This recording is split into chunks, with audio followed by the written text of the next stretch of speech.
pledge allegiance to the flag of the United States of America and to the republic for which it stands, one nation, under God, indivisible, with liberty and justice for all.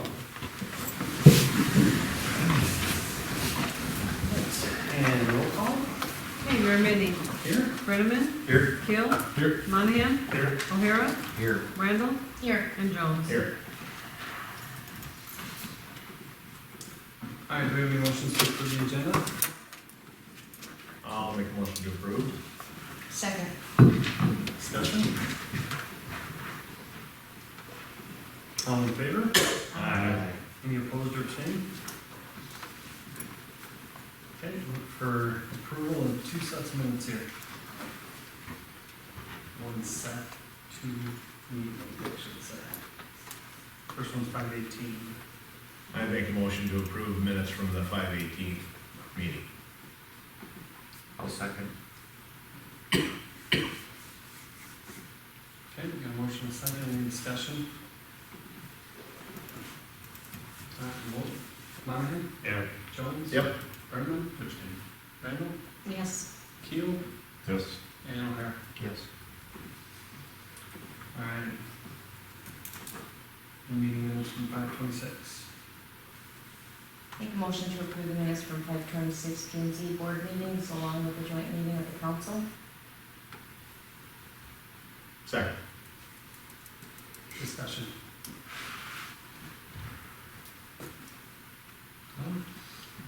O'Hara? Yes. Keel? Abstain. Randall? Yes. Brenneman? Yep. Jones? Yes. And Monahan. Yeah. Bill submitted for payment. So we have a section here for public comments and public input on any non-agenda items. I'll bring up, I got a text from Chris and Callie Tushin. Today it's Chris's dad's birthday, so they weren't able to attend. They were wondering about a bike rack. I sent a text to Jeremy, and Teresa said, we've talked about this before. They'd like to buy a bike rack and have the city install it down by the brewery. And I told him I'd just bring it up tonight and just see what everybody thought. Craig, according to Teresa, the thought's always been you would just not have it on the sidewalk, so you have to blow snow around it, correct? Yeah, you shouldn't have them on the sidewalks, though, just off to the side or something. Yeah, I think the bike, Troy with the bike and rec trail brought it up, I don't know, a couple. Few years, 2-3 years ago. And, you know, those buildings are built right to the property line, so, Right, you know, you yeah, can put it in the sidewalk, and you really don't want to, for ADA and everything, plugging up the sidewalk. They could certainly put it on their property, on the backside, if they yeah. so choose. Did they mention like placement, whether? Yeah, did they? They did not. They would just as soon, you know, of course, they'd just soon not put it on their own land if they don't have to. They'd rather put it on the city's sidewalk. Yeah, we Yes, don't but, have. I told them I'd bring it up if we, you know, if we want to discuss it further, I'd sure say we can put it on the agenda and maybe have some talk with Chris and Callie could be here, if that, if anybody have any interest in that, so. Obviously, they've been getting asked about it, I'm assuming it's just driving it, so. I like the idea of having some bike racks, especially downtown area and some of that, but I don't know where the best place to go is, to be honest, and Right. when it comes to ADA and some of that. Our sidewalks are already, Narrow enough. You put Right. a bike rack, and then you got a bike that's hanging out. Yep. Yeah. I get it, I'm just pass along the ask, so. I'd say if you get some more information from them, it Okay. seems like something that, I may just tell them, I may just suggest to them if they'd like to, that they could come during this public section next meeting and, you know, give us their pitch if they'd like. But I don't know that they want to put it on their land. I think that's the, sure. I guess that's, Yeah. I'll look around a little bit and see if I see a spot where it might Okay. work. And Yeah. where it works. Yeah, I mentioned maybe he got a hold of me as well, texted me. So I said, well, I'll look south, we put it south, okay, on that lot for now. Then that sells, so then you're. Yeah, it's just a bike rack, but I mean, maybe that's a temporary location. yeah. Okay. Anyway, that's my public input on that. There you go. All right, we got applications, agreements, and hearings. We got second reading of ordinance 706, the establishment of Park and Recreation Board. No changes since last meeting on this one. I believe we didn't have full council, we had 4 present last time. So it's tabled, but any discussion or motions? Questions on this one? We've had this one on quite a few times.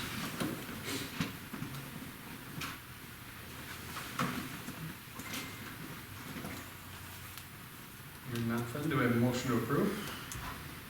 So moved. I'll second. Okay, discussion. Teresa had asked one question in her notes about funding from the other committees. I would assume that as we're moving this forward, we'll have that discussion with those Yeah. committees and who's gonna end up on the. Yeah, I kind of put those questions in there so you guys Yep. can start thinking about it. I mean, once we pass this, we'll have to publish it. You got 20 Yep. days reference. So I mean, we got about a month, a couple meetings to kind of have that discussion of what the makeup of the board's gonna be, when they're gonna meet, yeah. What do we do with the other committees? Do they continue as is? Or, you know, Right. what do we do with the funding we hold? So Right. I'll be putting it on the agenda in a couple meetings so we can kind of have those discussions. All right, any other discussion? We'll vote. Brennan? Yeah. Jones? Yes. Monahan? Yeah. O'Hara? Yes. Keel? Yes. And Randall? Yes.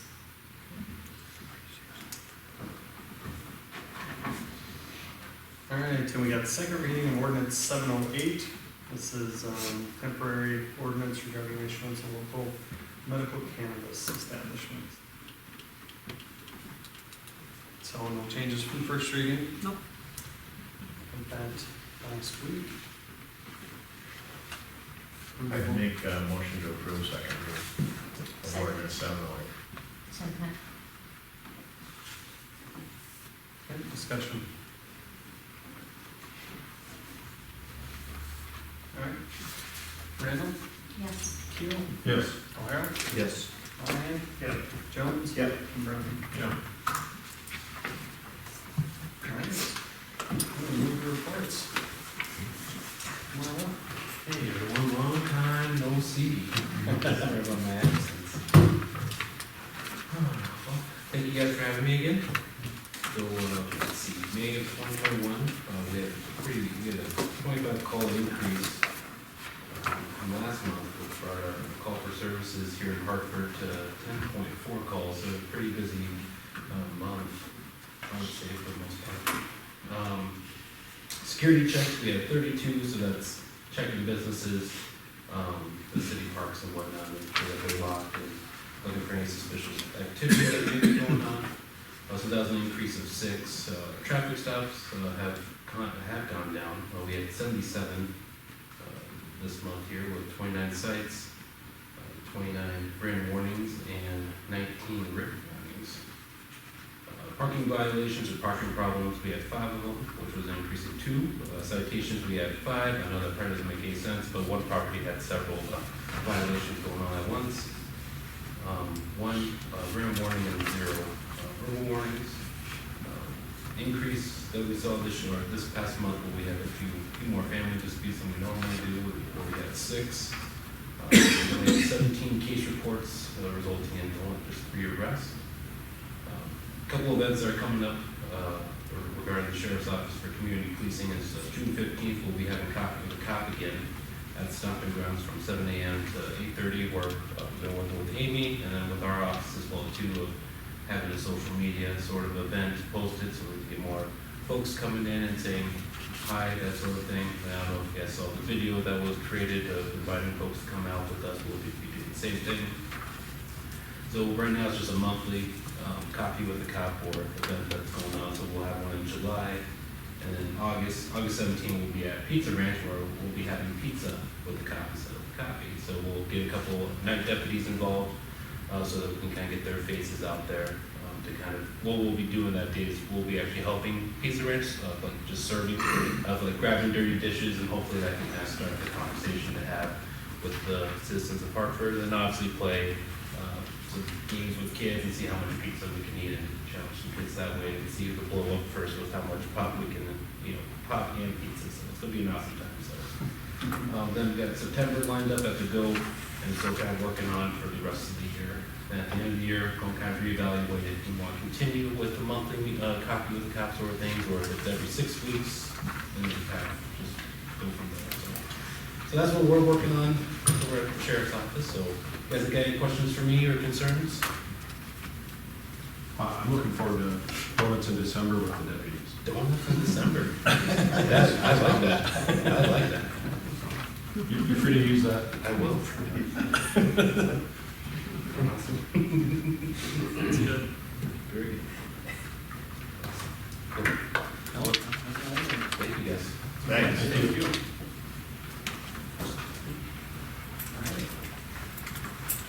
Move to the Chamber and Economic Development report.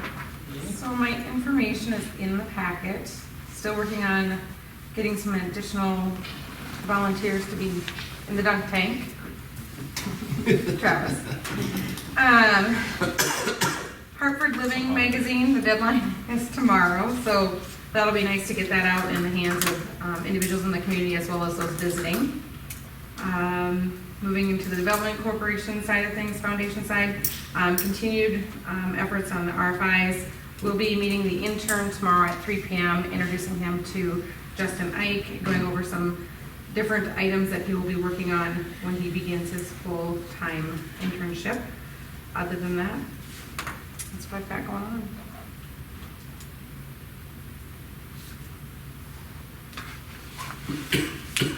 Looks good. Any questions for Amy? All right, thank you, Amy. Thank you.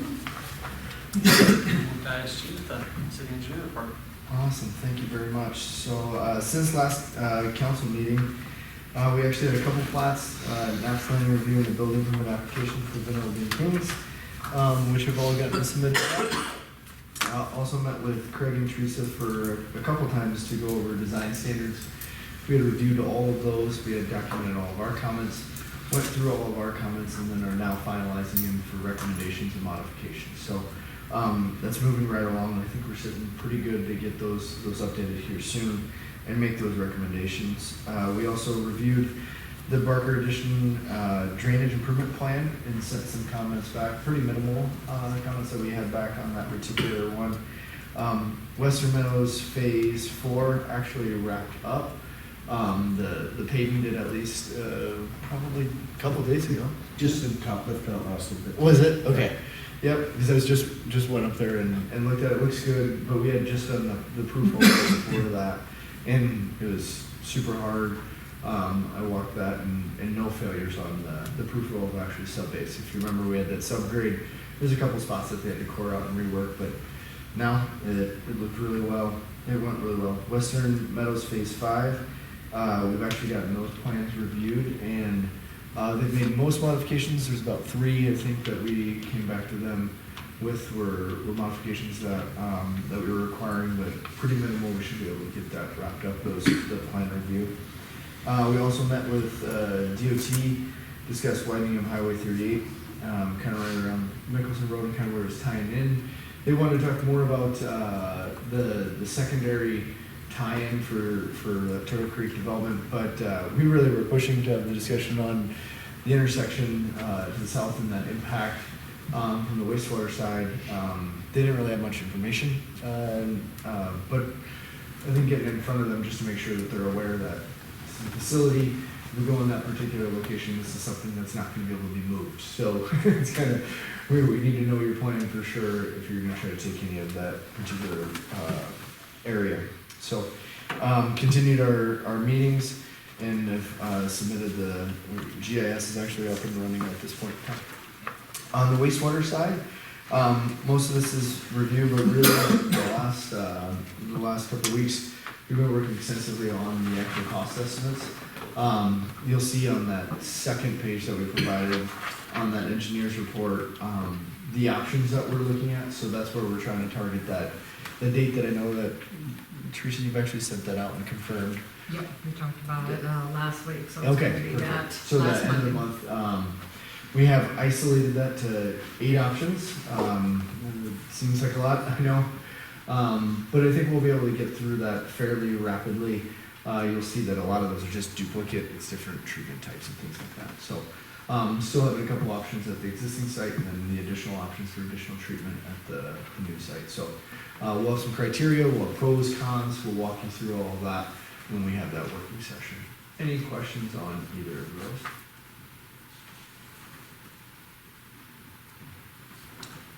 Nothing. All right. Thank you much. All right, thank you, David. All right, and we have the engineer report from Stockwell in our packet. Any questions or discussion on that? I know it's not a big deal, but I did ask Teresa if we're getting billed for this, and we are. Is it? Yes. Last bill was 1 hour at $182, so I mean, do you guys still want to keep this, or just want me and Craig to kind of keep you updated as we go along? I don't see anything that's No, but we closed crucial out in there. 9th and Vandermark, the road at Opal. I mean, they're still working on Nicholson Road. The western sewer, that's still, up in the air, when you have discussion on that, and they did a slurry seal contract, they finished that up, I got the last paperwork today, so really they don't got a whole lot sitting out there that, a whole lot of updates, I guess.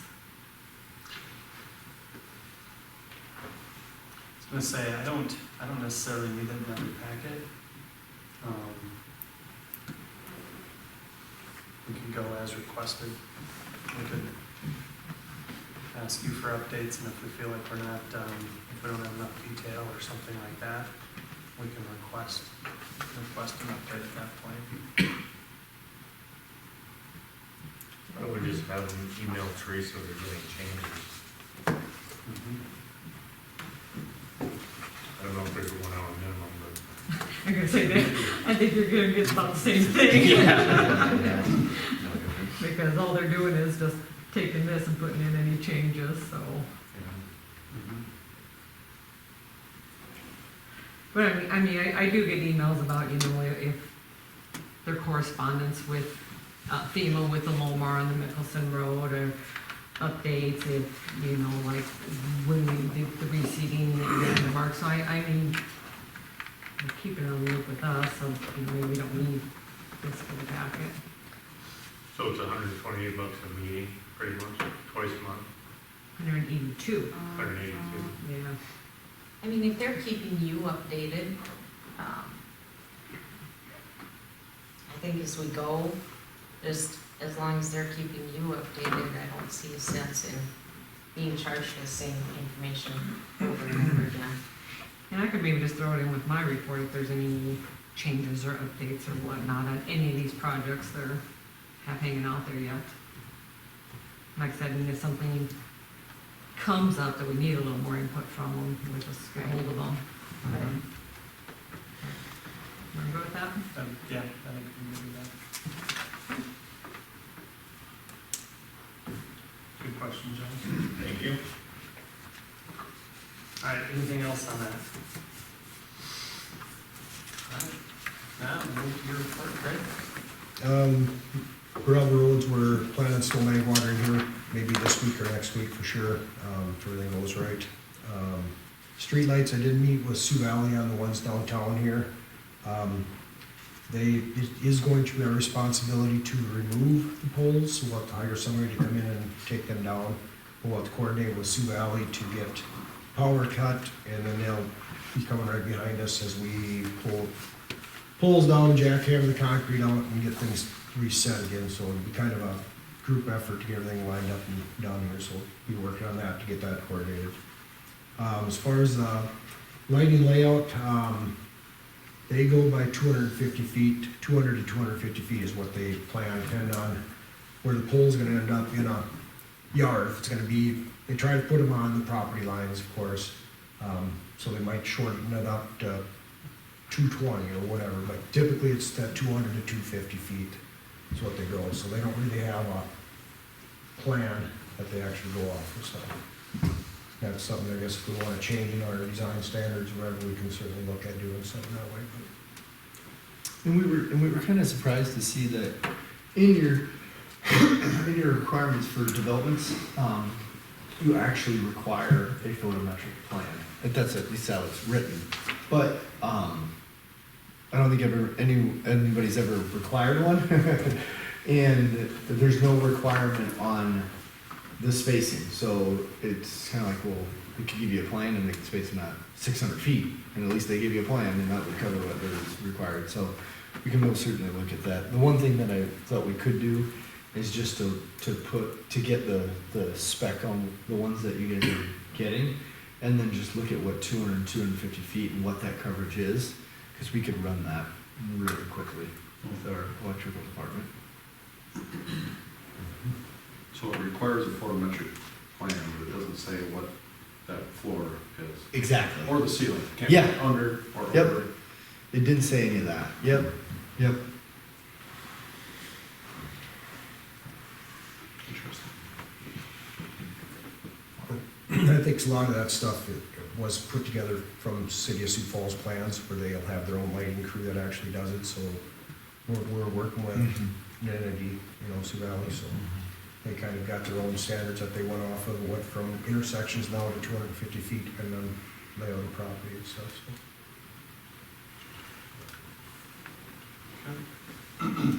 So that's where we're at with that, so we can certainly have our ISG kind of look into that a little bit more and see if it's something that we need to put a little more I think so. movement on Sioux Valley's part, so.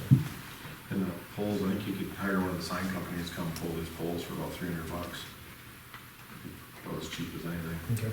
You have the guy there with a torch. It ain't gonna take much. No, it's not. You can push them over. If we wait until Sunday when there's no traffic, we just come pay a little and push them over.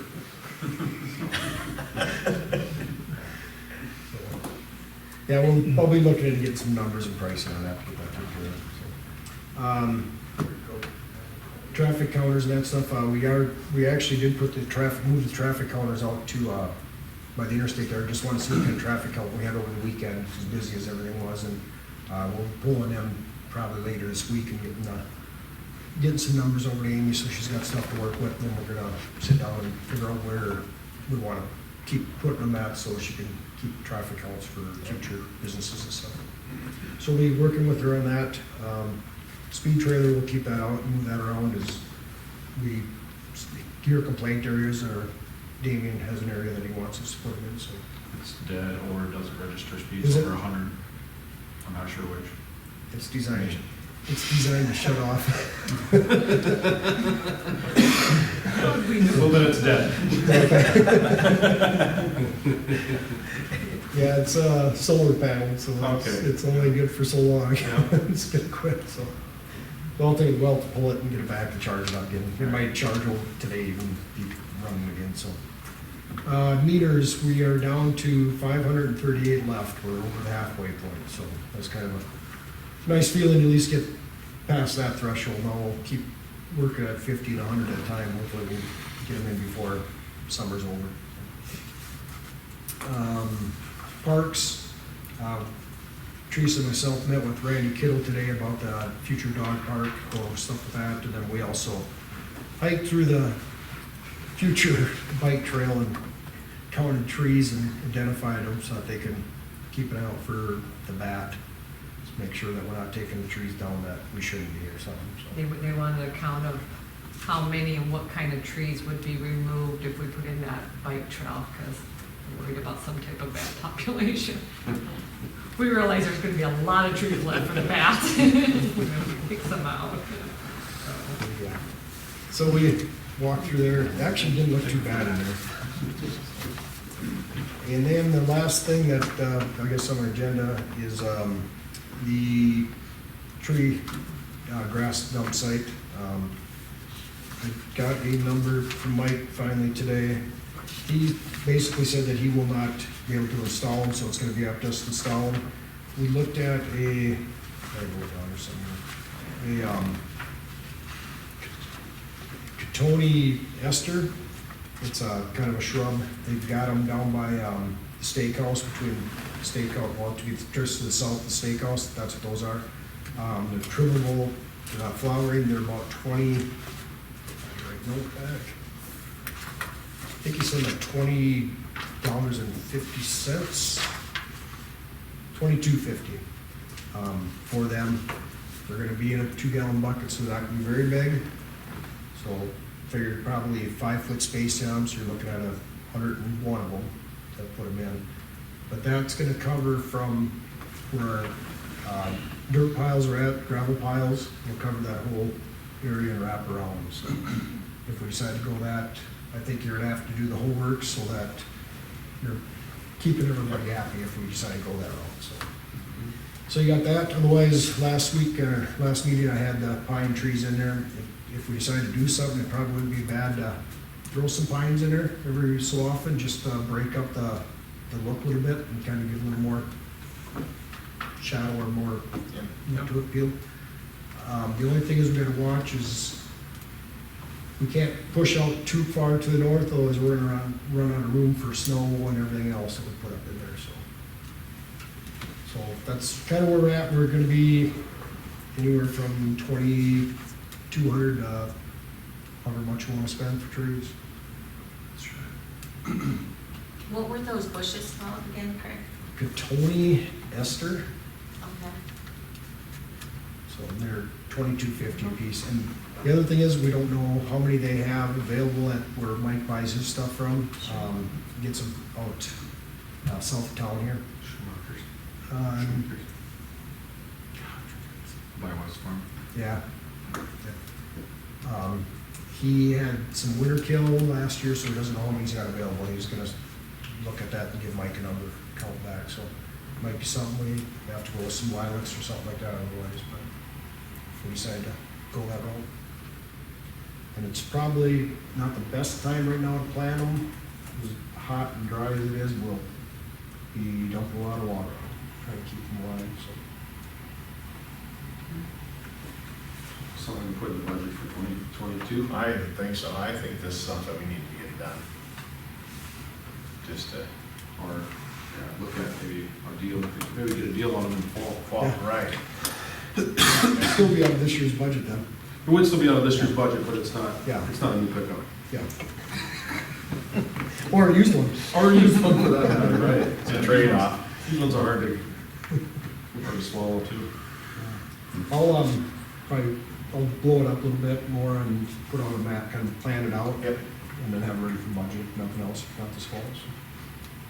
Yeah, I'd like to see us move forward on that. And that's all I have, unless somebody has something for me, questions, concerns. Keep Ward 3 happy. Gotta keep Ward 3 happy. Any other questions? No, good report. Thank you. Thanks, Greg. All right, we got Karen's report in our packet. Any discussion or questions on that? Did you guys notice the pet licensing report on it? In 1 month, we had $614, which is more than January through May of last year, which is only 270. So the letters help, and there's no coming in, so. People read their mail. I'm surprised, yeah. I think we're up to 5% now. Yeah, we still got a long way to go, but they are coming. We got about 5%. I just thought that was interesting. Let's shoot for 10. And you know, $5 a piece, that's quite a few. $10, so I point that out. You're gonna get what percent increase that was.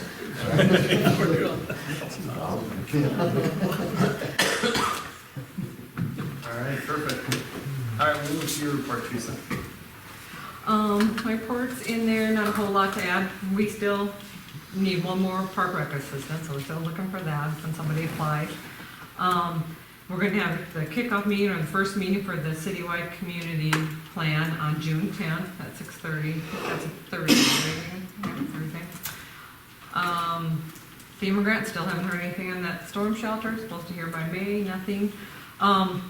I think though, maybe like the next agenda, we need to start talking about that sewer going up Western, even though we haven't heard anything, and kind of talk what our plan's gonna be, because we do have an SRF loan sitting out there that the state system let us sit on for now, but they're not gonna let us go past this year, so, which we need to, because we only got 2 years to act on the easement we got through Howgens, and so we kind of need to look and start having discussions of, you know, we're gonna do that sewer, how far we're gonna go up, are we gonna do the whole thing, and I think we just need to start talking about that again, so I will put on the next agenda, everything's good with that, and we'll go from there.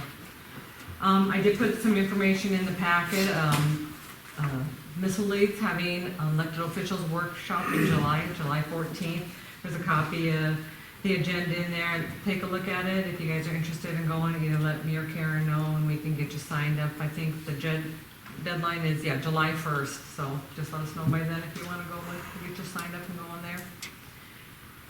And as David had mentioned his report, remember June 28th, and I'll send you out a reminder too, we're gonna have that special meeting and talk about the wastewater treatment facility. And that's really all I've got, unless you have any questions.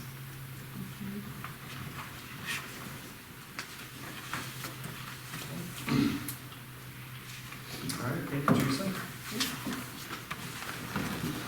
right, we're going with old business. We've got the 12th Street petition out there to review. Talked about this one a little bit already. No changes or any other background on it, Teresa? Not really, at our last meeting, we, ISG had provided cost estimates on it, those were put back in your packet, and then just kind of a simple funding scenario of possible, what, the cost for loan payments or whatnot if we move forward with the project. The funding scenario, said I broke it down as doing western to the edge of Knapp's Landing, and then including that 300 feet of Knapp's Landing that's in the petition, so that's where you want to start discussion if we want to do it, and if we do, how much, and go from there, but not a lot of whole new information, just seeing if council has thought any more about it. When we're talking about some ROI numbers, like what we could expect to see generated. We did talk about that. I really don't know how, said at the last meeting, I'm not really sure how I can figure that out unless we know what's gonna go in to the north and when. Nobody Or- reached out to you regarding that?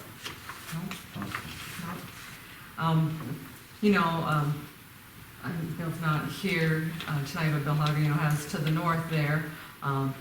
He does have development plans, where he wants to develop it. We've had those same plans for 15 years though now, so not sure how soon you will develop it or not, but. And, west of the building center that recently sold to, somebody out west. Have no contact with that, so I'm not really sure what's in the works, if anything, for that piece of property. ATS, I know they did buy that parcel around them that used to be owned by Bill Haug, and I think they plan to use that for expansion, but that'll just all be them, so, they own their own thing, so.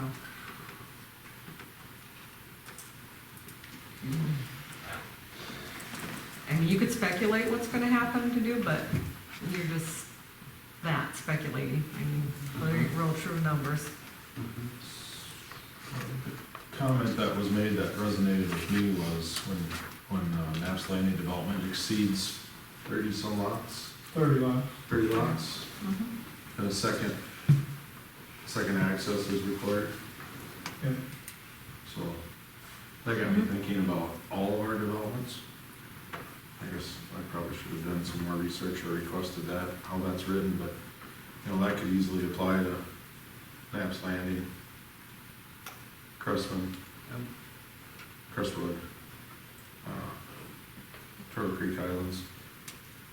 Crestwoods have two. Turtle Creek only got the one yet. I Yeah, think Turtle that's- Creek is the one that. Turtle Creek and Nats, I think, are the only ones that have the Mhm. one access, one road going in.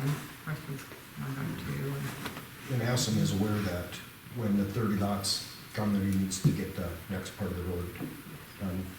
See, the other developments are all within their own development, so it's, we could put the pressure on the developer to continue his roads and get his, infrastructure.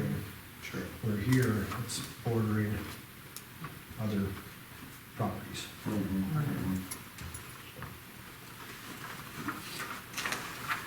I guess to your point, Teresa, about the sanitary sewer going up Western, it's gonna go up and west on 12th anyway.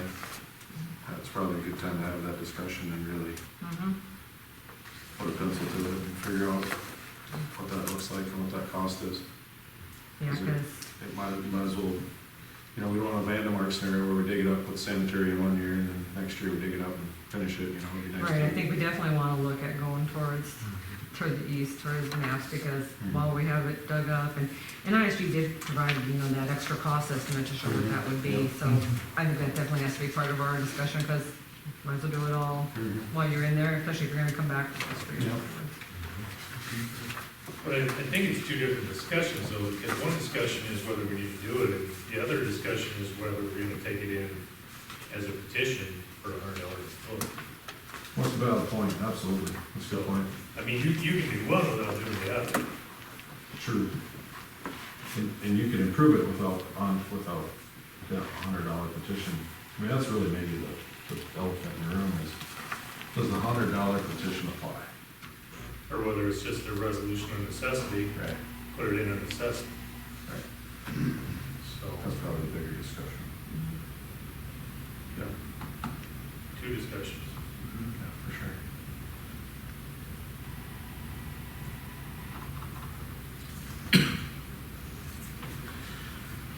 I think it's easy to make the argument to do it, and do it once. That argument, I guess, gets a little, well, the conversation gets a little tougher, whether it's assessed value or whether it's $100. I think the missing piece then would be, what was the cost estimate on some street projects you guys did this year, $250 a linear foot? No, I didn't. No. I think that, this is about, and it depends, I mean, if you're gonna break down, this is including everything, and I think just construction cost wise, we had figured it was right around 900. Well, that was with water, sewer, storm. That's that way. it. So Starting with nothing that's, and having it's a little bit different, Yeah, for sure. And we can assess the water and sewer directly to the property owners, whereas we're subsidizing the curb and gutter and street. Yeah, essentially. Yep.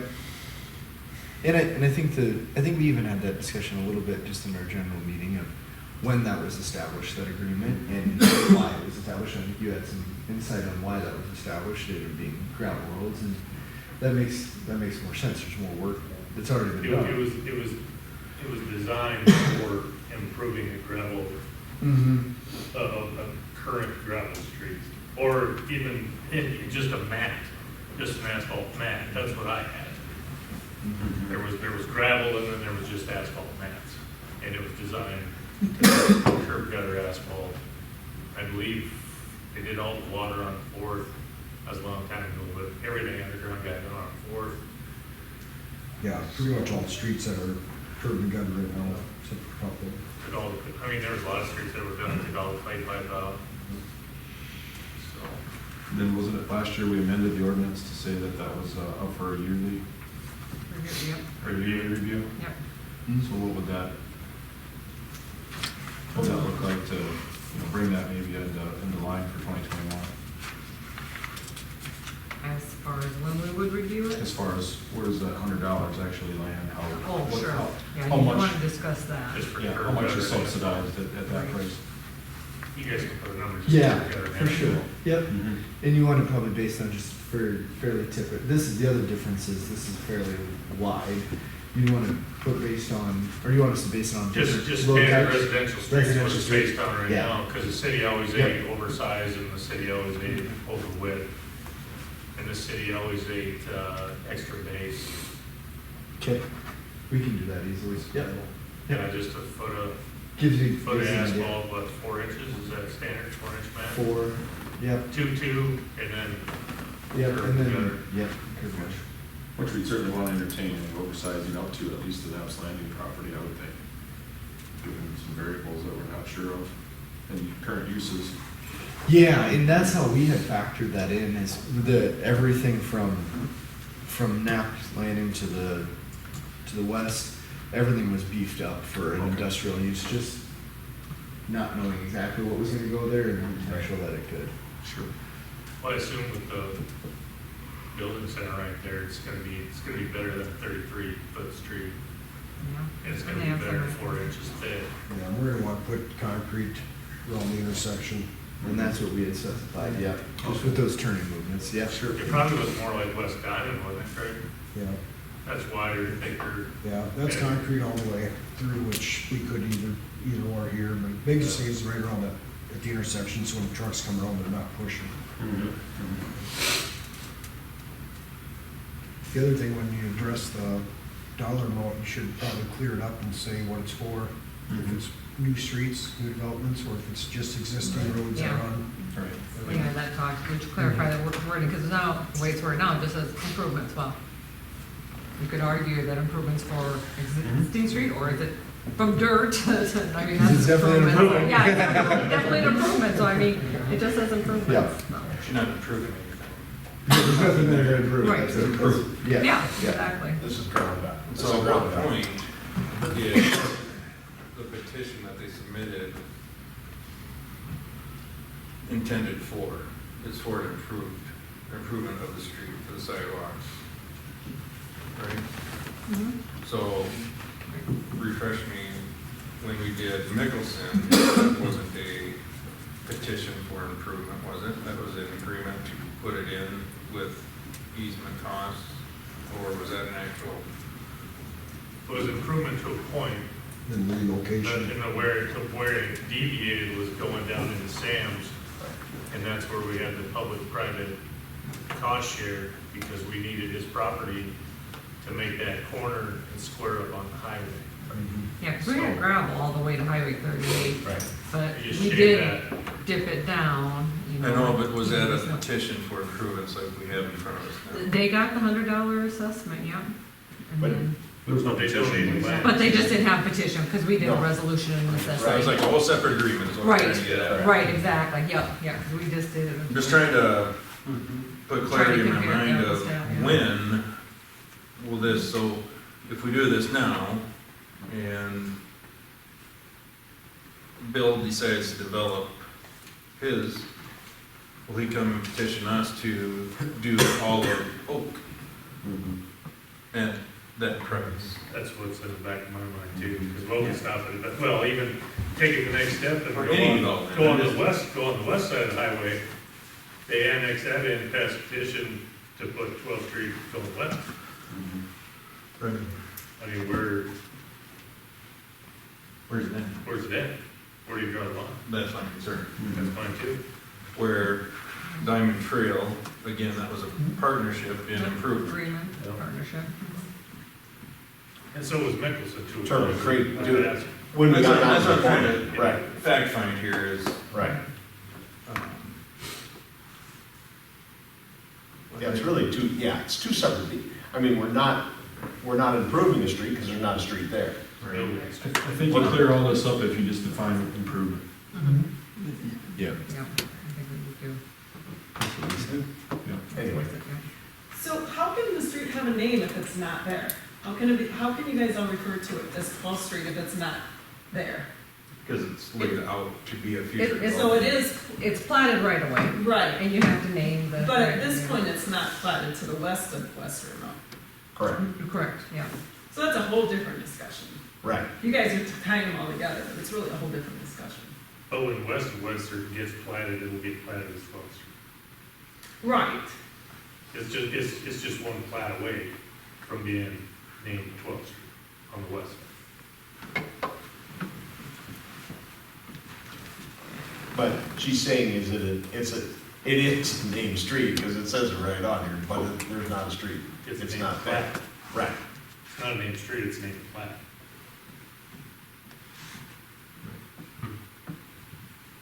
Future street. Well, I'm gonna do mine on that one, so. When do you have a plan, a thought of when you wanna get that done? I'll probably asphalt it next spring. Next spring? Teresa, where in this resolution does it discuss the annual review of costs, or is it in a separate resolution or ordinance? I think we just, decided when we passed this last year that we'll review it every year, and so I just put it on my agendas to review every year. Should the resolution specifically spell that out? I mean, you can add it to the resolution if you want. Well, I'm just wondering if the resolution should specifically spell that out. Any business street. Well, then it's reviewed yearly to keep up with construction expense costs. And we discussed that here, she made a note, but it doesn't. Yeah, There's but nothing I in mean, black and white. honestly, you could review it as often as you want.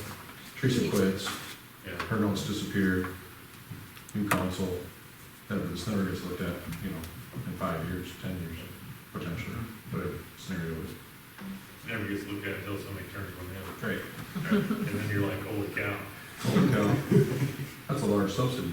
It is. Yeah. What year did we go to the $100, Teresa? I don't even remember. 4 years ago, 5 years ago? 3 or 4 years ago? Probably 4, It was after we started coming to council meeting. Right in that, Yeah. about that time. Well, I mean, this council has a history of making improvements, hopefully with the intent of furthering development, which would, the same argument could be made for getting 12th Street done. You've already said that you're gonna do your improvement to your property line, and we would just enhance and expedite development, generate more tax revenue by making our investment in 12th Street, so just a matter of how, what kind of appetite. When I have people looking at lots, there's definitely conversations about one. Absolutely, sure. I would like some type of a timeframe of when you guys are thinking you're gonna do it. Yeah. This would be another good thing to put on budget discussion, so if we want to move forward with the project next spring or whatever, so right now we don't have any funding Right. in this budget. But if we could do something next year, hopefully, you know, we can meet up with their timeframe to, if we, you know, want to. We really need to get a cost of current curb gutter and asphalt per foot, Get that first. 2021. Because I wouldn't have a clue, I wouldn't even be able to dream up whatever that is. Mhm. I can't believe it's $900 for both sides of the street, all in, curb gutter, water, sewer. That's a big number. One thing we might wanna consider when we do the sewer up there going north, up north of town, is maybe look at putting the water in and finishing that loop out, cause that way you got the utilities done, and you're out of there for into your deep utilities. So the road has a chance to settle, and then see where we're at for storm sewer, if we need to add any or not, 'cause there isn't inlets in most of the areas, so at least that way, when you do the road, utilities are done, you can just come through and do a road. Your same contractor's gonna be putting your sewer in, they'll be putting water in, so. Yeah, there's, I think we mentioned it, there's a storm sewer in the north of 12th on the west side, isn't there? Yep, there's one right on Western. Don't go look at it now, 'cause there's a guy wire right in the middle of the road, so. No, I'm thinking at Oaks and one. No, Oaks and Western's got and inlets, Fall. they've got inlets there. Actually, storm sewer does go Mine's on. it's all the way across there to, oh, Oh, it is? Yep. You guys tied into it. my coin, What's that? my coin. Right, yeah. So the road would be, like I said, get the utilities done, add the waters, it can be overly expensive at this time to get it done, I'll treat something that work. Well, that won't cost nothing. It'd make a lot of sense to consider putting the water at the same time, with the sewer. Yeah, unfortunately, we're already looking at 2022 budgets. Soon. Yeah. Soon, Yeah, very soon. All right, do we have enough action items coming out for this to I think we got Mark. brushing it. My cost on that is terrible high. Oh, yeah. Yours obviously doesn't have that engineer number on it. Let's try that over. I do have an engineering number on mine too. No, my numbers really aren't that terrible. Oh, yeah? I'd just be curious what it is, because I wouldn't have a clue what it is these days. I don't have my papers. So, I mean, I remember enough that when it was $100, I mean, it was still a subsidy, but it wasn't, you know, you were still getting the street improved, and it wasn't, you know, nobody, I didn't go home and lay awake at night. But yeah, I'm guessing if it was 250 back then, it's gotta be north of that. So, I'm under 200, that doesn't include sidewalks. But I'll just wear that. What did we go up from? Where were we? that was 5, I think, wasn't it? We were 49.50 and then we went to 80, I think it was. 80, yeah, and then we went to. 80 and then we went to 100? Yep, 49.50, 80 to 100? yep. So 170 probably be the next. But that 49, that was 20 years ago. The other thing to consider though is how many more roads do we have to improve in town? Right. You know, we don't have that many left that are dry. You No, you're okay. So would this change the water plan then to get up to the sports complex area, or would we still go down to Western? The water's, there's a loop that goes from the pump station out there and actually goes around town on both highways. And then when it goes by the sports complex there, when it comes up 12th Street, it is actually stubbed out to go for that future water loop. And then coming down Oaks, it's stubbed out there 20 feet, wherever two past that last valve to make the connection. And then Duck's got his stubbed out too. So I mean, it's a matter of connecting it and possibly putting some valving in for future roads if we know when they're gonna be out, so you bring it up.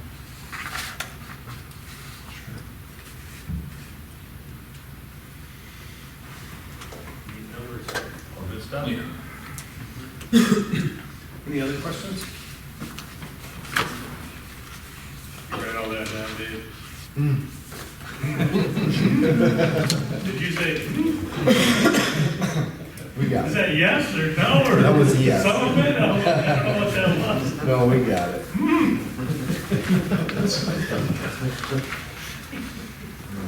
We got some numbers. Assume this will be on the next agenda. Continue to go over us. Okay. What else?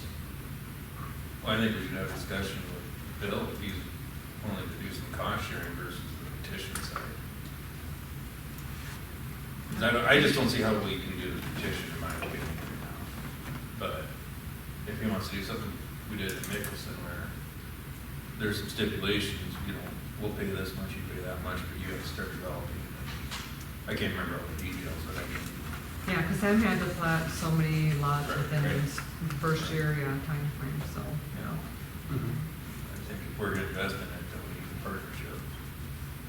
I think there's more than Bill calling the shot, so, Well, whoever it is, yeah. He has metal. What's that? He has metal. No. So, I'll leave it at that. That's good. All right.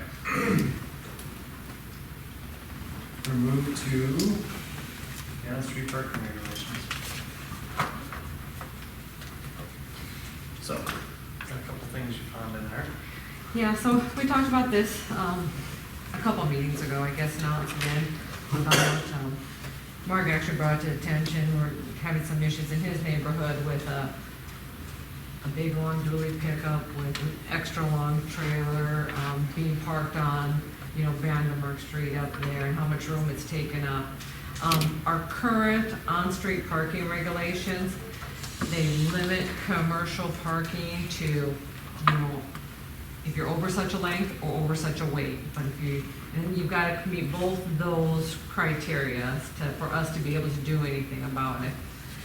So I did do a little research with other towns. I put, their information in the packet for you.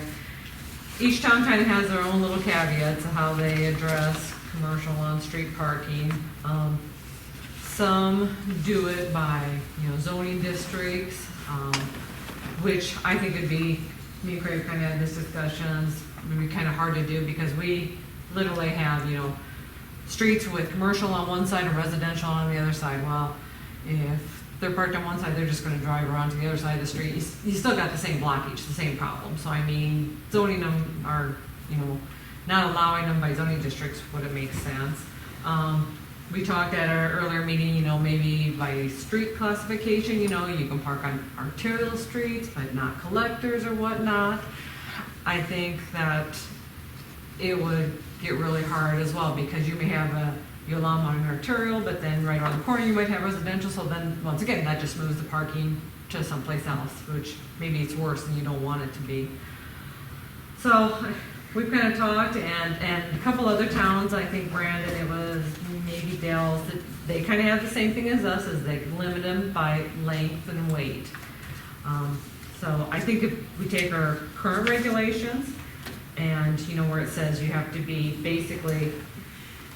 you have to be over 50 feet long and over 18,000 pounds, and is in there. If you maybe put an or in there, so if anything is longer, you can address it just on length regardless of its weight, or if it's on weight, you can address it there regardless of its length. By maybe just tightening up those numbers a little bit. The other communities, that 50 feet, one of them only has 40 feet. So maybe we shorten them up a little bit and change, our poundage. We have 18,000 feet, but Brandon has 10,000 feet. Or pounds, sorry, yeah, feet, pounds. That's why our streets are so expensive. Yeah, exactly. So, that's up for discussion, how you want. It seems to me like the intention would have been to have it say or in the original one. I think that cleans up a lot, because for it to be and, to hit both of those. The only reason this is being discussed is because there's a problem. And the reason it got discussed the last time was because there was a problem. So when we talk about it then, nobody foreseen what's going on now. And now we're talking about it now. And really, I thought about this, and I tried to get my neighbors to come down here tonight, because I really wish my neighbor would have came down here, because you get a kick out of her. But they're concerned. They really are. They're concerned about this. Number one, just because of the sheer width of these vehicles. Number two, because of the kids going back and forth to the pool. Number three, because of the speeds on Vandermark. I mean, it's literally, when everything's parked there, and I like to think the gentleman probably doesn't even live there. He's got 2 trucks and a triple car trailer sitting there, and he doesn't live there. So, and then, so between the fifth wheel camper, the Kodiak, the 5500 Kodiak, the Dodge 4-door 4-wheel drive, and the Dodge Dually 4-door with the triple axle car trailer, and that's all between my corner and 6th. And it's one lane, and it's 30 miles an hour, and the pool's open, and That's not 30 there, is it? that's what they're going at least 30. Yeah. Oh, but Yeah, it's 20. It's 20, but everybody's doing 30. So, and Well, that's the reason for the complaint. that flies in the face of the engineering mindset that if you narrow up the street, traffic slows down. You know, that's not a Vandermark, it doesn't. So, and I've thought about this, and really, I like the idea of shortening the length, and I like the idea of lowering the weight, because here's a fun fact for you. You take my work truck and put a sleeper on it, I can unhook my trailer and park it in front of your house, because it's under 18,000 pounds. To give you an idea of what 18,000 pounds looks like. You can park a sleeper truck, a double bunk sleeper truck, if they're spec'd right, is under 18,000 pounds. And I don't think we want those parking on city streets. But we haven't had that problem yet. But if we're gonna address it now, we need to address that in the future. But anyway, I like the idea of tightening up the length, and I like the idea of tightening up the weight. The only thing that I struggle with is fifth wheel campers. And whether or not you wanna allow fifth wheel campers to be parked on the street. Because if you lower the length to say 22 feet, or even 25 feet, you're gonna grab a lot of fifth wheel campers. And I'm actually torn between which side I come down on, because on one hand, you know, you've got a little camper, you're all right, but if you've got a big camper, you're SOL. But on the other hand of that, you got a big camper, you got a big truck, might have enough money to go park it somewhere else. I mean, these are uptown problems, right, Art? These are uptown problems. I don't have a camper. But that's what, I mean, if you're gonna have the toys, maybe it's okay to put your toys somewhere else. So, but after the longest 1-ton pickup, 2021 1-ton pickup, the longest pickup I could find was 250 inches long, bumper to bumper. Yeah, they're a bear park. That's 21 feet, 8 inches. So I'm sure that's why, what was it, Del Rapids, 22 foot length. That's the biggest personal vehicle you could go buy out the lot. It's just under 22 feet long. But I'd actually like to see it go a little further, because I'd like to see it, any single unit, 22 foot long, any combination unit, 40 feet long. So that you can have your 22 foot long trailer or pickup, but you can only have 18 foot trailer behind it. Unless you unhook it. You could park the camper there, and it'd still be fine. Just As long as it's under 22 feet. Because the 22 feet would apply to any single unit. But if you leave them hooked together, your maximum length is 440. Well, and I think too, if you're talking about RVs and that kind of thing, if you limit the time that they can be parked there, helps to some extent. Well, they're That cars, was the area. I say, yeah, I mean, any vehicle, regardless, truck, trailer, boat, semi, is 7 days in the summertime and 3 days in the wintertime. Yeah, but But 7 I think days. having a 7-day length of time for a large RV is a long time. Yeah, that's like permanent parking though. Yeah. Right, take it out on the weekend. I say, that's people, Well, if Bring you it don't home go for out the this weekend, summer, you just go go out down every to it, drive weekend. around the block, You know, park in a different spot. somebody had a really short 48 hours, I saw in there, it was a team meeting. yeah, There was that's for 72 hours, commercial. we had 72 hours. My truck, my trailer, tow bumper pull, I need 60 feet, and 22,000 pounds to be legal, But What do you rate your truck at? 10,000. Trailer is 12. So that's what I'm wondering, is this the 10,000 vehicle rating or the vehicle weight? that's gross weight, the 10,000 is gross weight. Because see, in Travis's case, the way it's written right now, if Travis hooks his together and parks it on the street, he's illegal. But if he unhooks the trailer from the truck, he's legal. And they don't even have to be separated. Just unhook the ball from the hitch, and he's legal. Well, that's his, yeah, because they have commercial plates on the truck, so it's a commercial vehicle. You're right. I don't know, I think if we keep it simple and don't even go down the road for a commercial vehicle, like I said, I'd like to see 22 feet and 22 foot single, 40 feet combined, 10,000 pound gross, period. Doesn't matter whether it's hooked together or unhooked, whatever, 10,000 pounds gross. Travis's truck doesn't weigh 10,000 pounds. The biggest truck you can buy off the lot, the biggest 1-ton truck you can buy off the lot doesn't weigh 10,000 pounds. They weigh about 8,300, 8,500. Right, so how's that help with the big pickups? You won't be able to unhook his trailer even. Yeah, you wouldn't be able to unhook and get around it. They can pick up, they're just not trailer. Right. Because the trailer would be over acceptable? A dually pickup? I wouldn't knock anybody for having a dually pickup. So, a lot of people have duals.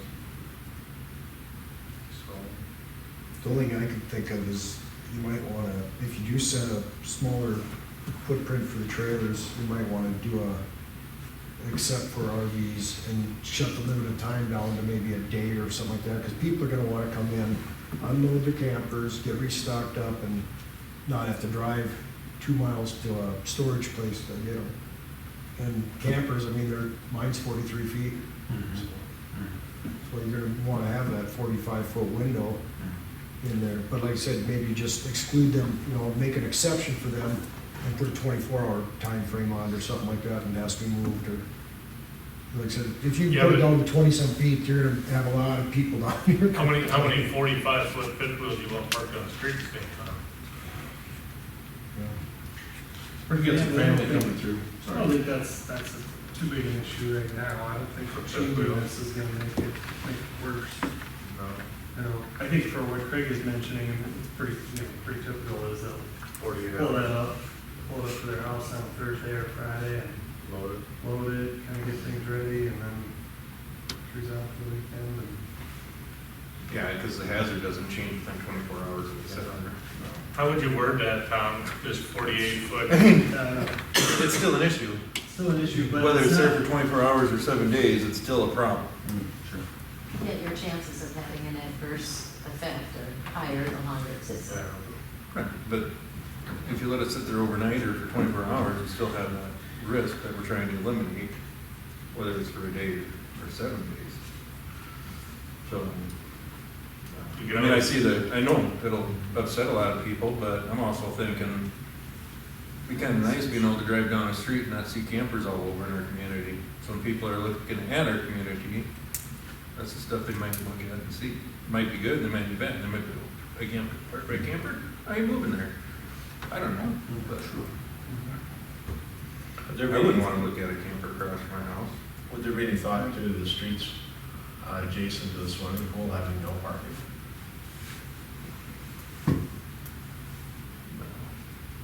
Is that an issue? I don't know, I'm just saying, if we don't want to have kids running between vehicles. There is no parking There is on no- the east side. But where the problem area is, where Mark's talking about, North of the pool. yeah, it's not even, It's coming down to the pool. you know, that's Yeah, where okay. it's at. Basically, you got a fifth wheel on the east side, and then where that trailer and that car trailer, or the car trailer and the pickup that we're talking about, On the east side. are on the east side, and then the fifth wheel's on the west side. And yeah, it is pretty narrow when you're coming in around the block. I don't know what the correct resolution to this problem is. Well, you've looked at it. Do you think that's safe area, Deputy? No. I don't. It's not, it's really not. I really wish that fifth wheel wasn't there. The dually pickup, that's not really a big problem because it's only there for 2 days out of the week. Oh, it's better more than that. Well, yeah, well, the few times during when I see it doing Yeah, down there, you see it. I only see it It's probably there right twice. now. Oh, perfect. But that's kind of what I see. I really wish that fifth wheel or that trailer wasn't there. I feel like that's just And if we asking go for to a trouble. day, how's he know? How's the deputy know if it's been there for 24 hours or 48? Well, the thing is, yeah, you're right. 25. Yeah, because I'm I'm gonna pretty knock sure on the they, door and say you've been parked there too long, I'm gonna say, no, I haven't, I moved it yesterday. right, exactly. I mean, I think we need to be black and white on I agree with Mark. what we can and can't do on that. Well, mark this up, pencil whip it, Yeah. let's review it next month. Yeah. Are you guys all right with that? Red line amended. What, Mark are will you come guys all down. right with that? 22 Then I'll start foot, at single leg, 40 40 foot combined leg? For start, yeah, we I might think go. it's- I think get it's- something. Yeah, let's get something rewritten so we can.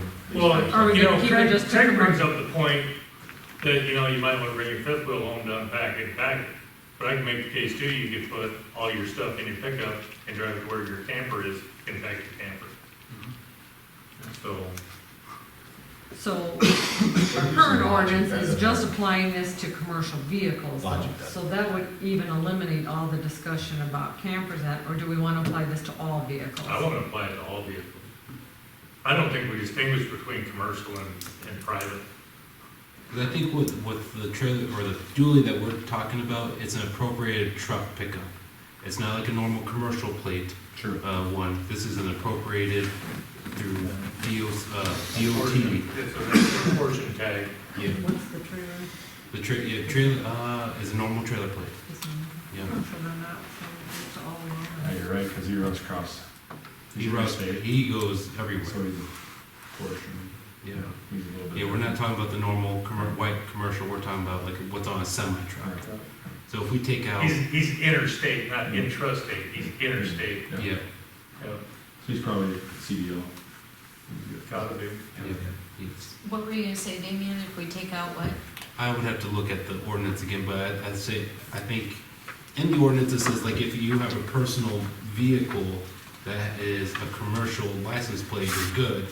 But maybe it needs to be rewritten as like if it's an appropriated plate vehicle, it cannot be on, or cannot be parked on a city street.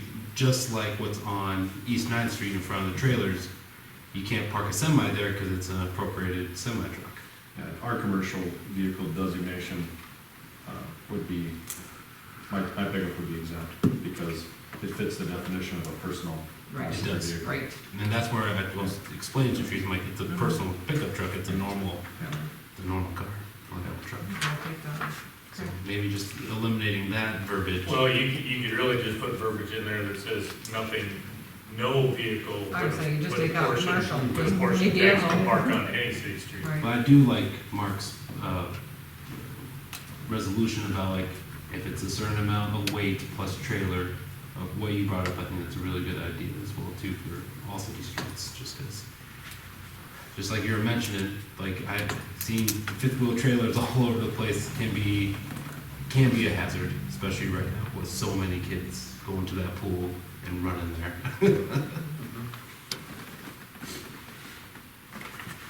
Yeah, let's take a look at it. But it's mine. I understand. Sounds kind of quiet over there, it's concerning. I mean, it's hard to craft them, Yeah. take care of the problem without anticipating there'd be another one Yeah. that's gonna sneak under the radar that you didn't anticipate. Right. So, Well, you never know you have a problem until you got a problem. right, And all of a sudden, you're trying to build $1 million street for $100 a foot. That's why Jason's here. That's right, have a problem, you have a problem. and then you have streets with different widths, so it's a bigger problem on a narrow street, and all these factors that come into play, so. All right. Good discussion. With that, we're gonna move on to new business. We've got consideration to reimburse Frank's relocation at 513 Cloverleaf, so. Go ahead. So with the background on this comes before you, Jason and Lana Snyder, they, live at 513 Cloverleaf, which is at the intersection of Cloverleaf and Mickelson on there. They came in last fall and, filled out an application for a fence permit, like you're supposed to. Karen, reviewed the permit. When we do that, we go and look up on our system if there's any, try to identify if there's any easements on the property. And when Karen went into the system to see if there were easements, she saw there was a utility easement there, but there's also a drainage and a sump pump easement, which the only thing that really matters in this situation is that we don't allow fences in drainage easements. So anyway, she identified the utility easement only. So they went ahead, put up their fence, not realizing there's a drainage easement there. And the fence got built in the drainage easement. Came to our attention because we got a complaint on it. And so we got to looking into it, it's like, oh, pull the permit, our mistake there.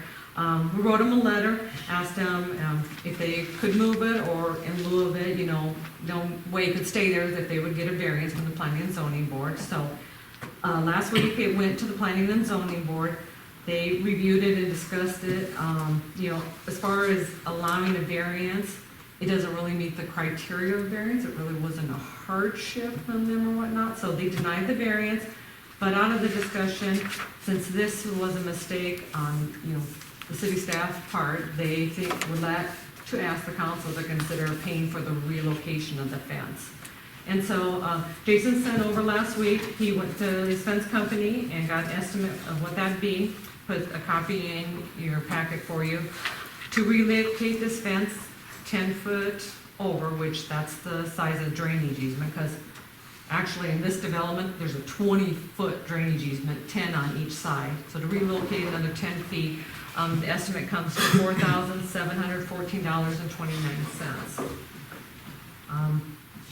We've kind of done some talking and with David, this is a huge drain. This is the only part of town that has a 20-foot drainage easement in this development. All the other developments are 10, so that only puts 5 and 5 on each side, so. So my question is, because I live in that area, I saw those posts up literally, I think, from October until April. And why was this not recognized by inspectors, by someone? Well, we don't that this really was an inspect the issue? fence until it's up, you know. Well, but the Once posts are there. Once they get the permit, you know, we send out a letter reinforcing what the regulations are, and like I said, until it's complete, we do a final inspection. We don't do, I mean, once again, you know, nobody caught it or recognized it, or I realized the drainage easement was there. So is it possible that they eyeballed maybe some fences to the north of them and lined it up with them? The ones to the north are 5-foot property line. So they're not in compliance either. So we've checked into that. They're two side by side. One of them is in compliance because it was put up in 2011 and our regulations didn't start till 2012. The one right next to it was put up just last year. Yeah, and so that one is not in compliance. And it did say on their permit, can't be in the drainage easement. So that's another one we need to But nobody address. complained about that one. No. The city has no mechanism in place to be proactive or just reactive. You know, Brian does our inspections, goes out and look, he's once again part-time, I mean, I can't speak for him, but I asked him what his procedure is, and says usually he goes by him, and once he sees them completed, then he goes and either, you know, signs off on them or doesn't. So he signed off on this. He did.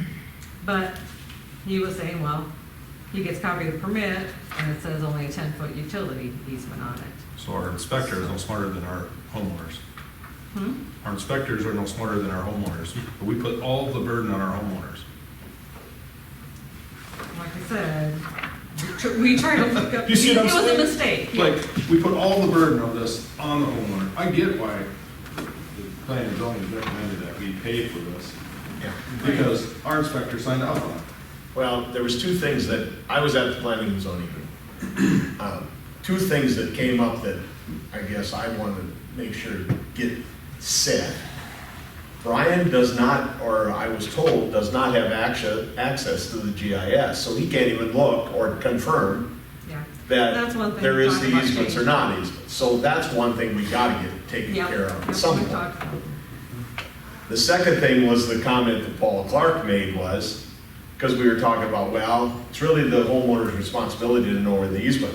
Paul Clark says, our building inspector society says 8 out of 10 homeowners have no clue what they have for easements. And yet we're issuing a permit expecting them to know what's going on.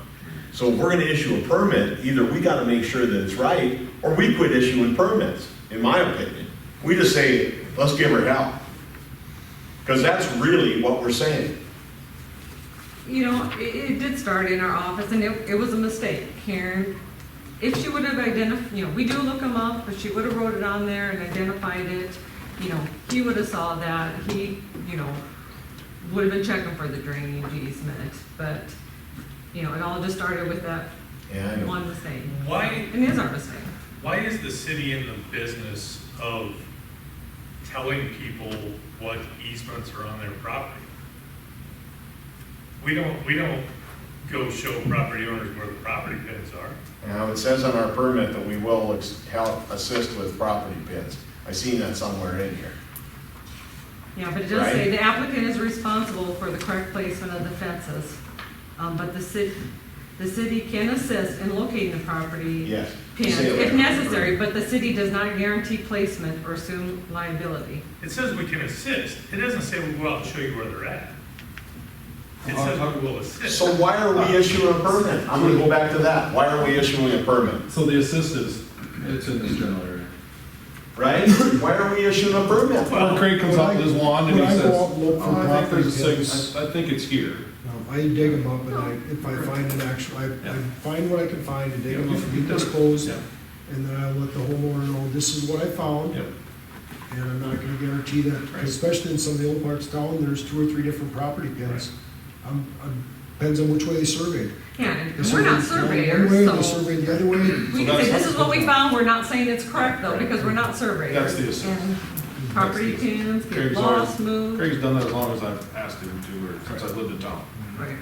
Oh, Yeah, no. so I mean, yeah, we'll assist them, but we're not gonna guarantee placement because they get lost, moved, yeah, and we're not surveyors. Guy put the fence in, digs it up, throws it. Utilities come through. Yeah, utilities come through, even Melvin's, we've seen lost property pins, so, you know, we try to find what we can and mark it and.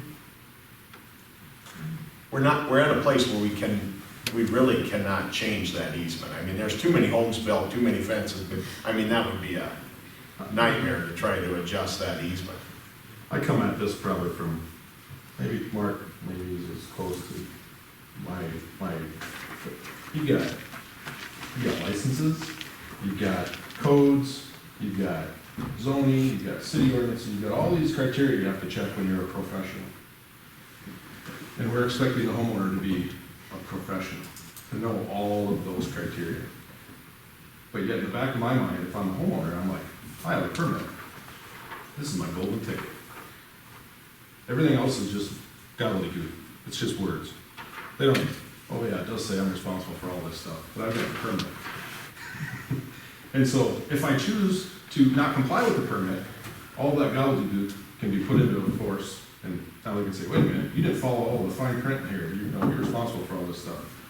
But I followed my permit. But didn't you do the fine print? Well, no, because I have a permit. The permit never said anything about the easement. So I put it in. Do not permanent easements show up on a plat of your property? Mhm. So when you get Insurance will have you get a copy of your plat when you buy your home, correct? You get your title insurance policy and show what easements exist. It would show existing easements.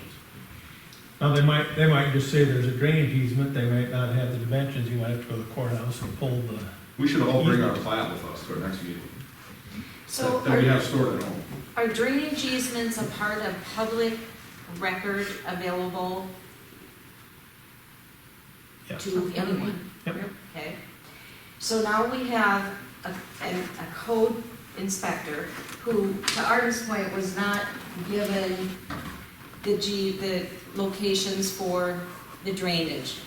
But if I'm a professional, as a nurse, as a whatever, and I'm to do a job, I need to be resourceful in order to do my job correctly and to do the things that are right by my patients.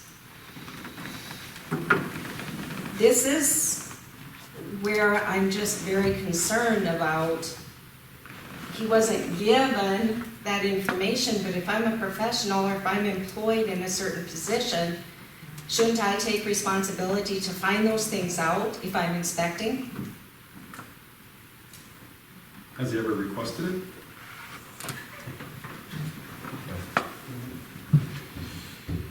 We've got a couple of problems here. I'd say- Some of them can't be discussed probably publicly. Right.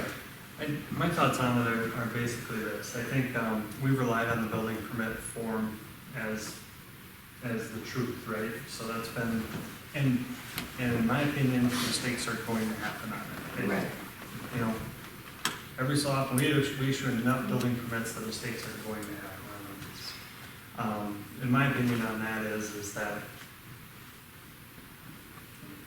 we filled it out this way. Our code enforcer went out and checked it. Everything passed through. Yep, I think we should pay them fence. I think in the future though, I think what I'd rather see in some of these kinds of issues is that rather than sending a letter to the homeowner or having them go to planning and zoning and some of those things is when we first find out about something like this to say, we got an issue here. You know, we issue 100 building permits a year and we have one mistake a year. It's 1% error.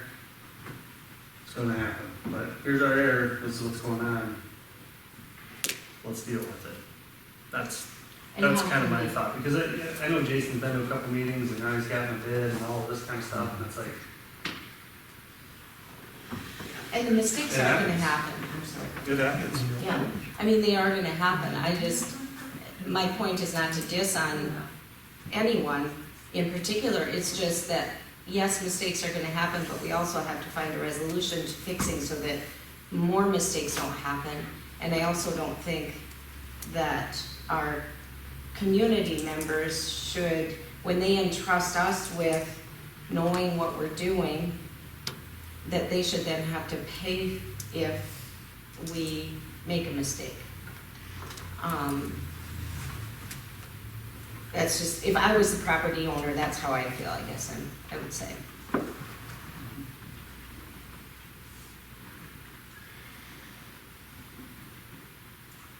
And, so Mark Monahan's point, if there needs to be changes on that process, I think that's a separate discussion Right.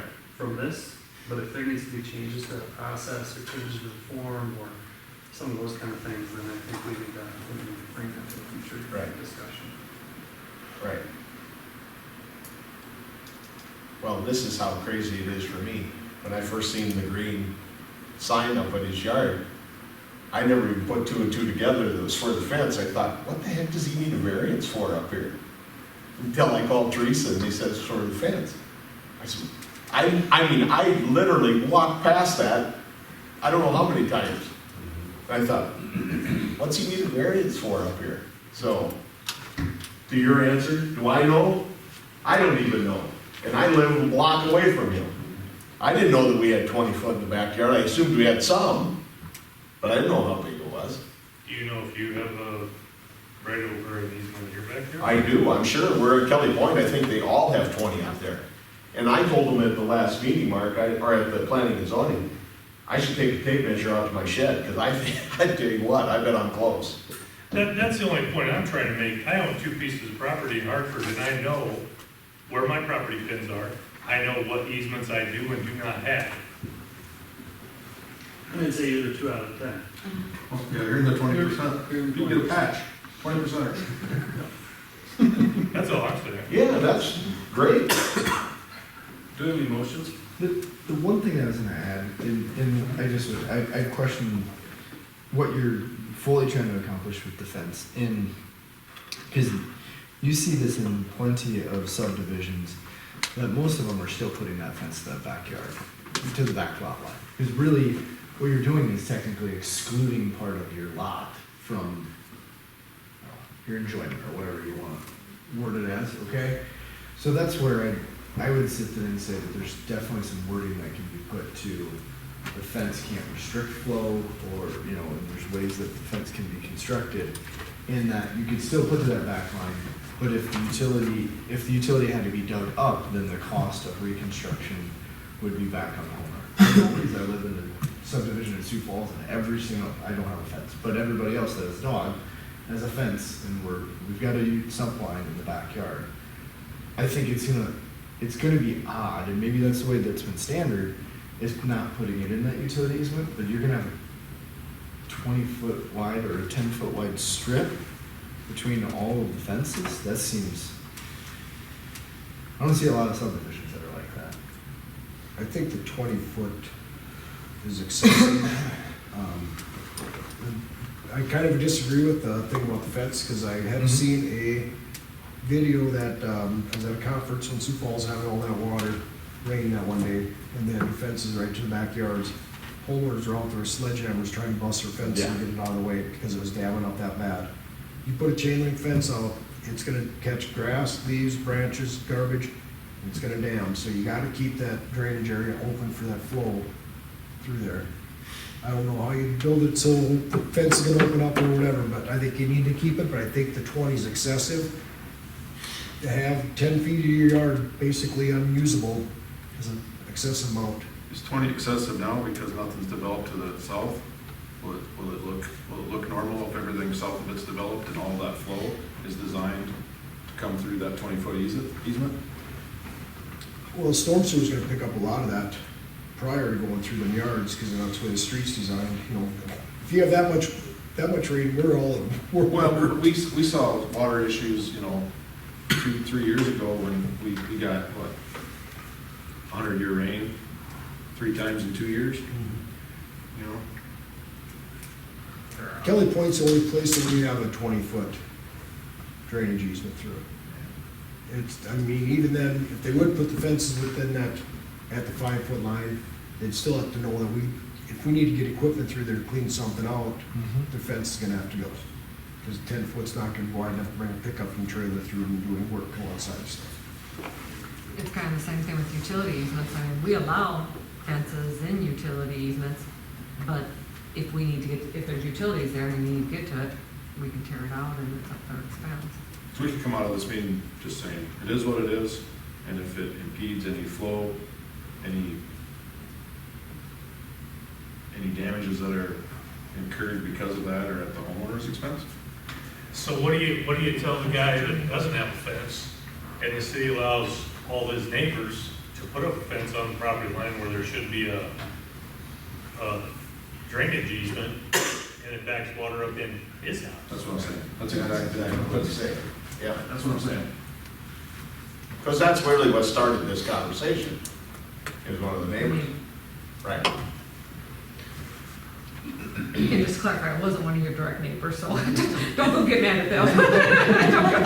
There's the thing is, you got one of his neighbors is in that 5 foot versus 10. Downstream. Two Yeah, of two of them them are. are, one was prior to that. Right. So tonight, let's just pretend we tell him to move his in 10 feet. At the next meeting, his neighbors are gonna be in here asking for a variance. Because if I'm Jason, I'm gonna go say, hey, if I gotta move mine, them two need to move theirs. Fair? That's what I would do.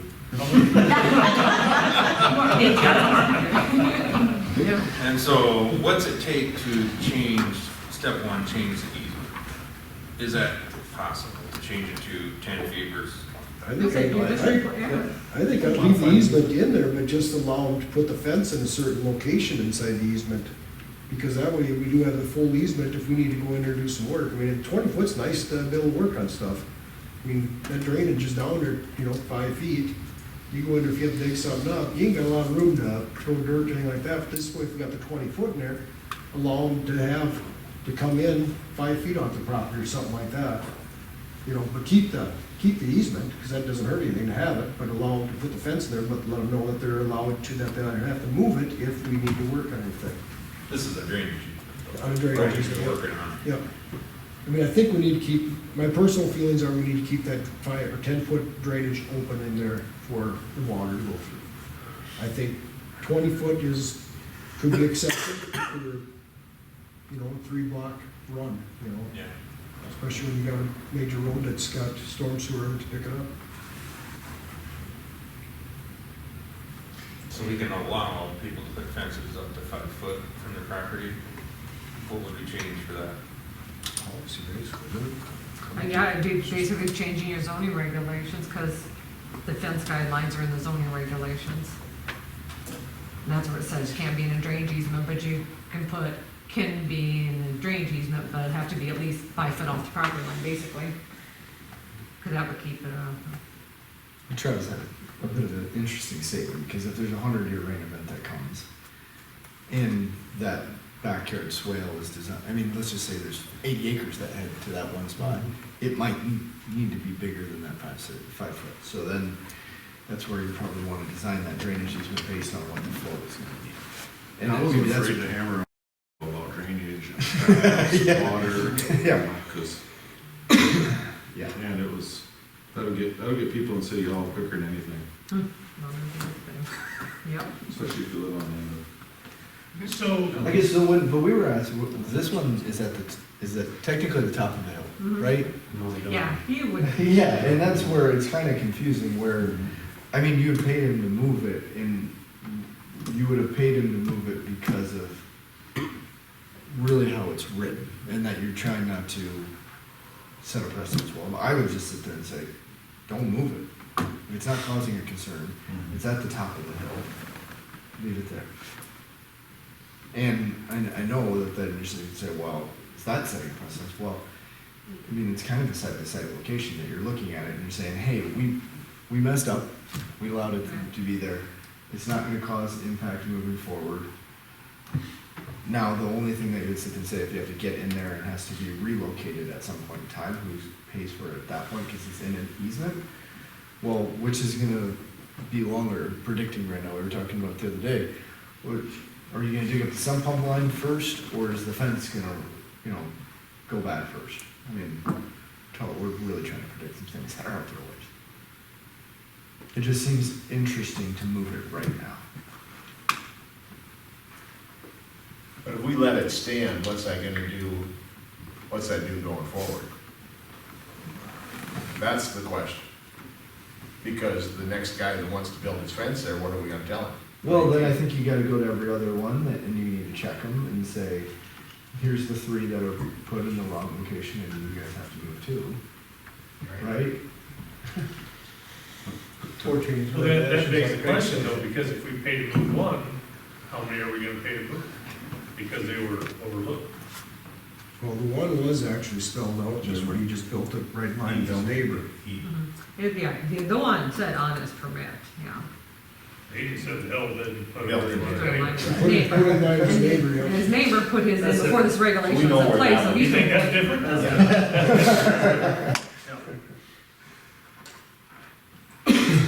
And are we strictly, see, not to get way out in the weeds, but all this conversation we're having, this is strictly about drainage easement, right?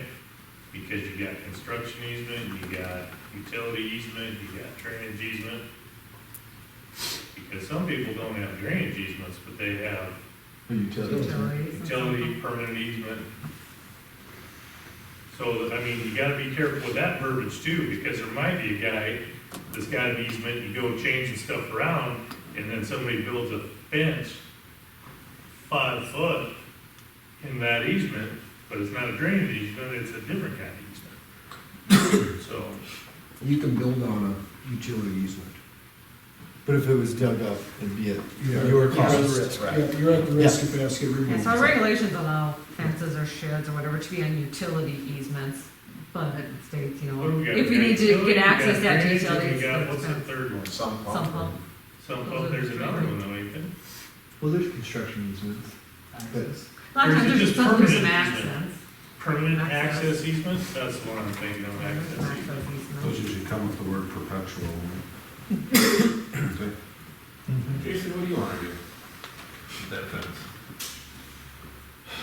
I like having my yard all there, but I get it, if it has to be moved, I don't want to pay to move it, because I feel like I went through the steps.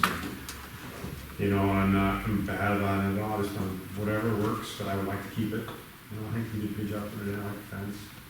I watched gardens back there, we can garden. That's what you said, really don't fall. I'd like to keep it, but I know if we have an issue, I'll have to move it on my dime then, or replace it, or rebuild it and then have to tear it down again a couple years later, but you ask, what's gonna happen to tear the sump or the fence, well, it's a vinyl fence, I'm hoping that fence lasts a while. So, but I would like to keep it where it's at. That's just a done deal. I haven't walked any landscaping around because I didn't know what was gonna happen. So not to dig into this deeper, but what happens if Jason sells his home and another person purchases it?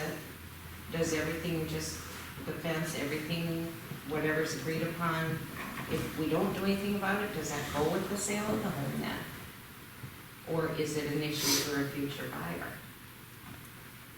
Well, this is my take on that, because if you put an offer in on a piece of property and you buy that piece of property, you should know that there's a fence in a platted drainage way. It should stand, the realtor should say, that fence is in a drainage field. And the property owner will have to disclose it on the disclosure statement. Yeah. If you're aware of any encroachments, that has to be disclosed. Okay. I just wanted to bring that up, because I didn't know the answer. But it would be the same as if you were in if you were in a utility easement. Right. You're taking that liability, and I think people don't even realize that you're taking that liability, that their fence is in the, utility easement, and that, hey, if they ever have to dig that up, your fence has to go. There's a ton of people that don't understand that. Sure. And I think plenty of realtors don't disclose that. Like, can we issue a variance? Does that go back? You can issue a variance, We cannot. and So what are our options? How do we move on? You could most certainly modify the easement for that particular parcel. yeah, I right? mean, you have the right, yeah, you can To allow the fence to allow the remain. fence to stay as in, you can do that. Or you can make a motion to pay for it and make them move it, I mean, that's your option too. Or if we do nothing, it stays and everybody knows that it's out of compliance. Alright. What are the only rules they can? What's they the can remove penalty it? if he doesn't move it?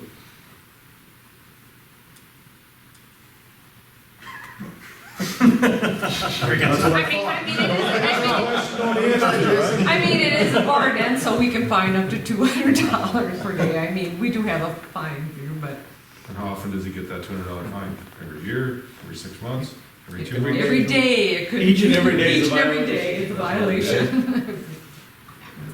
And maybe modify the regulations like Craig suggested. I'd like to know the history on how it came to be a 20-footer. Why is that the only one in Hartford?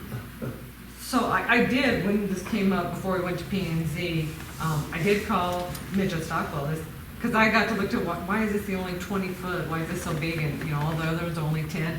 And he said, because I said, did we as a city require it? Is it because of some great drainage problem there or whatnot? And he said, no, when Kelly Points came in and they reviewed the plans, they had on their plans the 20 foot, and he believes they just took it as standard from Sioux Falls, gave it to us, we looked at it, we didn't care what size drainage easement, and just accepted it. Because it's at the top of the hill. I Yeah, mean, and I was looking in a lot of areas in Sioux Falls that have drainage problems. Yep.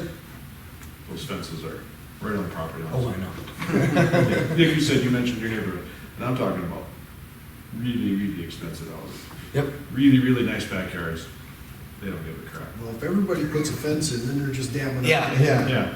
But if the ones on the bottom do it, And the ones at the top don't. they're the next one to It it. pushes off, flush. so it can be, But is that? there's a reason for it, for sure. But this is private drainage, we kind of had the private versus public discussions before. So This is it's should be between the property owners. If they dam up water and it floods their neighbor, it's really a neighbor issue and not a city issue. Remember we went through that whole Yep, thing with yep. Where to place your pool. right, yeah, Yep. yeah. I Yeah, mean, but you pool too close to So, I mean, if they somebody's wanna well put and it- it fills up there. right up to the We'll property see in line, small there's a towns. rain and it backs it up and they flood their neighbor, it's really their responsibility, not the city's. So what do you want? You're trying to be proactive to prevent it. Yes. Yeah, he's I'm looking at him taking on thinking- responsibility for it. Motion to table reimbursement of fence relocation. Second. Alright, we'll vote. O'Hara? Yes. Keel? Yes. Randall? Yes. Brennan? No. Jones? No. Nine. Yeah. Or,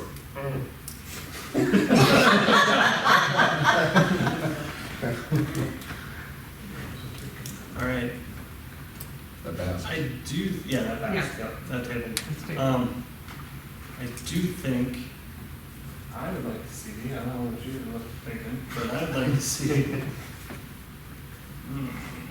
next agenda, this and take a look at that easement. And what it would take to rewrite. So do we want Is to that take one a of you, look at Jason, the making easement, or do we want to for- take a look at our Finster regulations, or both? I mean, do you want, I'd like to. That's kind of the two things. I'd like to look at the process of issuing permits Right. and the follow-through of them. I mean, I think there's But those there's are, lots of Yeah, pieces that's that personally. really bring some areas of attention to We can it. take no other action on this because it's specific for reimbursement, correct? I'd like to see the city get out of the business of telling people where their property pins are and what easements or right of ways they do or do not have. That's the business I'd like to see us get out of. What's your question? We can't take any other action, so if I want to say, allow him to have the fence on the easement, we can't do that. If we table the reimbursement. Yeah, we table the reimbursement, and there's no other agenda items. We don't have no other agenda item. So we have to wait till the next meeting. but I would like to see something on the next agenda that is open enough for us to discuss. Maybe we need 3 agenda items, I don't know, but something to Yeah. talk about that, and that, and that, Yeah. right? And to bring a resolution for Jason so Yeah. that he can move forward with what his plans are. So what's happening, I'm sorry. So I'm confused. We'll let you know the next meeting. No, so I'll just give my input is, I would like to see on the agenda then how we can allow his fence to stay there. However you gotta word it, bring it up, that's what I'm in favor of. So, I don't get the sense there's an appetite to have to move the fence or for the taxpayers of Hartford to pay for it. no, So I don't think you have that to worry about, it's just how we resolve this problem, whether it's by ordinance or whether it's by Tom figuring out some way to grandfather you in pre-2011. I don't know what it is. That's a question I'm gonna ask him later. the engineer's telling us that it's not an issue. Well, I mean, if it's a. It shouldn't be a federal- concern, not an issue, I can And take that liability, but. I mean, I'm thinking of the wording being vacation of the X Basically, 5 release feet. part of the easement. Yeah. Yeah. Teresa always says we can do whatever we want. I heard her say that. I've heard her say that plenty of I times. think instead of getting rid of the easement, I think we should keep the easement, just in case it's already there. Yeah, it's I'm fine with in place. that. Let's keep the easement, but let's do give them a grant, the fencing in this area for Change this their many fence feet or something like regulations, that. maybe to allow Into so the- far yeah. into the drainage. I think that's what we need to do, is just work on the fencing location, but Right. if they wanna give us 20-foot easement for future, if we ever need to get into it, that's great. I mean, but I think we need to just maybe look at the fencing placement. Whether it's on, if you're on the top of the hill, you're allowed to go butt up to each other, you know? I don't even wanna go down. How do we determine if they're on the top of the hill or not? But I do think that gives Jason some answer what Mark said. Yeah. I don't think there's I was saying, Wait till it rains. Or for us to pay for it if we don't have to. So I think from that stand, right? Right. That safe? Pretty good. All right, so the brewery, I'm buying. It's closed, it's Tuesday. We wouldn't let him be on Tuesday. We'd let him in here. All right. Alright. I know we got some items to move into executive session for, I don't think we have anything under. All right, you guys. Thanks, Jason. Thank you. Appreciate you guys. You bet. Cause you put shrubs in that easement, right? yeah, like I said, there's a lot of them that have rows of hedges with grass piled up high. I mean, there's no water getting through that. So, Yeah, so there's, and his neighbor has that. Yes, you drive past that thing, yeah. yes, Yeah, the there's neighbor a on the one forest up side, there. there is a Oh, it's forest. a There's no forest. water So, getting yeah. through that easement. So, Anyway, Wow. let's get out of here. Great. Alright, we need a motion for executive session for personnel, legal, Of course, Bob. Personnel and legal. personnel, legal. It's, Moved. who, Brenneman, Keel. okay. That's it.